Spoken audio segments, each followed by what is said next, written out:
Praise the Lord. I hope कि आप परमेश्वर के मधुर नाम में बहुत अच्छे होंगे। आज का दिन भी परमेश्वर ने एक अमेजिंग दिन ठहरा दिया, क्योंकि हम जिंदों की ज़मीन पे हैं और परमेश्वर के नाम को ले रहे हैं, परमेश्वर के वचन को बता रहे हैं। आज का वचन जो परमेश्वर ने दिया है वो बहुत ही खूबसूरत है। मैं रोज़ परमेश्वर के वचन को खूबसूरत इसलिए बोलता हूँ कि सच में वो बहुत खूबसूरत है। इतना अमेजिंग वचन परमेश्वर देते हैं जो कि हमारी लाइफ में ऐसे प्रैक्टिकली अप्लाई होता है कि हम खुद को समझ नहीं पाते। मैं आपसे कहता हूँ ना, कहीं भी कोई दिक्कत हो वचन उठाइए, पढ़िए। आज का जो वचन है, कभी कभी वो मेरे साथ भी होता है कि जब भी कोई ऐसी सिचुएशन में आ गया जहाँ की घबराहट हो जाती है, फिर परमेश्वर की आवाज़ आती है, कहाँ गया तुम्हारा विश्वास। क्यों? क्योंकि वो सिचुएशन मुझे लगता है कि वो बड़ी हो जाती है। फिर थोड़ा सा लगता है नहीं परमेश्वर साथ है, परमेश्वर महान है, यीशु के नाम से उस सिचुएशन को हटा देता हूँ। जो आज का वचन दिया है वो लूका 8 और उसकी 22वीं आयत में कुछ इस प्रकार लिखा है। फिर एक दिन वो और उसके चेले नाव पर चढ़े और उसने उनसे कहा, आओ झील के पार चलें। अतः उन्होंने नाव खोल दी, पर जब नाव चल रही थी तो वो सो गया और झील पर आंधी आई और नाव पानी से भरने लगी और वे जोखिम में थे। तब उन्होंने पास आकर उसे जगाया और कहा, स्वामी स्वामी, हम नाश हुए जाते हैं। तब उसने उठकर आंधी को और पानी की लहरों को डांटा और वो थम गए और चैन हो गया। तब उसने उनसे कहा, तुम्हारा विश्वास कहाँ था? पर वे डर गए और अचंभित होकर आपस में कहने लगे, ये कौन है जो आंधी और पानी को भी आज्ञा देता है और वे उसकी मानते हैं। एक जगह लिखा है मत्ती में, हे अल्प विश्वासी, तुम्हारा विश्वास कहाँ गया। तो ये बड़ी अलग सी और एक बड़ी अनोखी सी बात परमेश्वर कर देते हैं कि जो हमको जिस चीज़ की ज़रूरत होती है वही वचन हमारे यहाँ से, हमारे मुंह से और हमारे हृदय से निकलता है, क्योंकि वो परमेश्वर चाहते हैं कि हम तक पहुँचे। कभी भी हमारे सामने कोई सिचुएशन ऐसी आती है कि पता है परमेश्वर चाहते हैं। उन चेलों को भी पता था कि नाव पे परमेश्वर बैठे हैं, यीशु मसीह बैठे हैं, सो रहे हैं। अब वो जब सो रहे थे तो उनका विश्वास डगमगा गया कि अरे ये तो सो रहे हैं, ये तो आंधी तूफान आ गया, जान जोखिम में चली जा रही है। लेकिन परमेश्वर तो महान है। परमेश्वर उठे और डांट दिया, वो आंधी तूफान शांत हो गया। फिर परमेश्वर ने कहा कि कहाँ था तुम्हारा विश्वास। उन लोग को ये पता था कि प्रभु यीशु बैठे तो हैं, लेकिन कहीं ना कहीं डाउट था कि क्या ये आंधी और तूफान को भी शांत करा सकते हैं।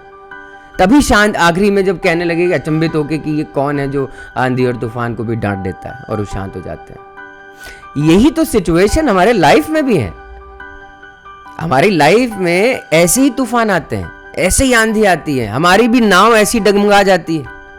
हमें पता है परमेश्वर है हमारे साथ, यीशु मसीह है। पर उस समय की बात है तो तब तो वो सो रहे थे जब चेलों के साथ में थे, नाव पे थे। परमेश्वर ने कहा है, ना मैं कभी तेरे पांव को टलने दूंगा, ना मैं तुझे कभी डगमगाने दूंगा। तो वैसे ही सिचुएशन को भी लेके हम क्यों नहीं क्लेम करते हैं कि हे परमेश्वर है यीशु मसीह हमारी मदद और सहायता करें। यीशु के नाम से हम डिक्लेयर क्यों नहीं करते? हमें सिचुएशन में फंसना जरूरी नहीं है। हमें पता है बहुत तकलीफें हैं। वो जो तूफान था, वो आंधी तूफान जो चल रहा था उस झील में, वो बहुत एक डरावना मंजर था कि नाव डगमगा रही थी। बट देखिए वो शांत कैसे हो गया आंधी और तूफान, जैसे कि किसी इंसान को या किसी एक बच्चे को डांट दिया और वो शांत हो गया। यही विश्वास हमारा होना चाहिए। ऐसे ही जब हमारी लाइफ में तूफान आते हैं तो हमें परमेश्वर की ओर निहारने की जरूरत है। परमेश्वर को बताने की जरूरत है कि परमेश्वर आप साथ हैं, मुझे इस सिचुएशन से निकालिए। परमेश्वर आपके साथ में ही है। हमें उन चेलों की तरह नहीं होना है, हमें उस नाव की तरह नहीं होना है कि हम लोग डर जाएं या घबरा जाएं। जब हमारे स्वर्ग पिता हमारे साथ में है तो हमें किस चीज़ का डर। सिचुएशन कभी कभी डरा देती हैं। कभी कभी ऐसा हो जाता है शैतान की तरफ से कि बस लगता अरे अब क्या हो गया, ये कैसे होगा, ये सही कैसे होगा। क्योंकि शैतान का काम ही है नीचे गिराना। जब हम परमेश्वर की ओर बढ़ते हैं तो बहुत सी ऐसी कठिनाइयाँ पैदा कर देता है कि वहाँ से लगता है यार अब गिव अप कर दें। बट परमेश्वर वहीं आपको आवाज़ देते हैं कि घबराओ मत, मैं तुम्हारे साथ हूँ, डरो मत, मैं तुम्हारे साथ हूँ। कितना अमेजिंग परमेश्वर, कितने अमेजिंग फादर है हमारे। विश्वास इतना मजबूत हो जाता है परमेश्वर में कि परमेश्वर भी देखते हैं कि जितनी भी तकलीफें इसके जीवन में है, इसने मेरा साथ और मेरे ऊपर विश्वास करना नहीं छोड़ा। वही तो एक फायर है परमेश्वर के लिए कि तकलीफें कोई भी हो, तूफान कोई भी आए, कुछ भी आ जाए, परमेश्वर का साथ और विश्वास नहीं छोड़ना है। परमेश्वर क्या ये नहीं चाहते कि हम उस तूफान से या उस सिचुएशन से निकलें? जब परमेश्वर हमें इतना प्यार करते हैं, जब हमारे संसारिक माता पिता हमसे इतना प्यार करते हैं, कोई भी तकलीफ में हमारा साथ नहीं छोड़ते, कंधे से कंधा मिला के खड़े रहते हैं, तो परमेश्वर स्वर्ग पिता है, इज द प्रोवाइडर। जब वो इतने छोटे से पक्षी की रक्षा कर सकते हैं, तो वो हमारे साथ और हमारी रक्षा नहीं कर सकते? ये आज सोचने की जरूरत है कि हमारे पास जो तकलीफें या जो सिचुएशंस आ रही हैं, वो क्यों आ रही हैं? वो इसलिए आ रही हैं कि हम परमेश्वर की ओर बढ़ रहे हैं, हम उस दुनियावी चीजों से दूर जा रहे हैं। अभी यही हम सोच रहे हैं कि अरे नहीं भैया ठीक है, हमारी लाइफ जैसे चल रही है। देखिए कोई तकलीफें नहीं होंगी, अरे बहुत चीजें मिल रही होंगी, बहुत कुछ हो रहा होगा, बट परमेश्वर तो महान परमेश्वर है। हमें स्वर्ग के राज की खोज करनी है।